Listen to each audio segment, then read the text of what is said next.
কথায় আছে না, দাঁত থাকতে দাঁতের মর্ম বোঝা উচিত। বন্ধুরা, সময় থাকতে থাকতে নিজের কাছের মানুষ, নিজের কাছে যারা আছে চারপাশে, বাবা মা হোক, কাছের মানুষ হোক, তাদেরকে তাদের জন্য সময় দেওয়া উচিত, তাদের কথা ভাবা উচিত। কারণ সময় চলে গেলে সেই সময় কিন্তু আর ফিরে আসবে না।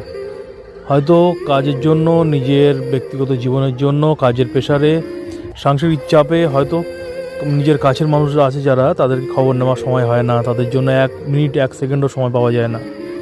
কিন্তু এই কাছের মানুষগুলো যখন হারিয়ে যাবে একদিন, তখন কিন্তু মাথা ঠুকলেও এদের আর পাওয়া যাবে না। এই বন্ধুরা, যত কাজ থাক না কেন, যতই ব্যস্ত জীবন হোক না কেন, তার মধ্য থেকেও সময় বের করে কাছের মানুষ যারা, বাবা মা, স্ত্রী, সন্তান, ভালোবাসার মানুষ যারা রয়েছে, তাদের জন্য সময় দেওয়া উচিত। কারণ এই সময় তো অস্তমিত সূর্যের মতো।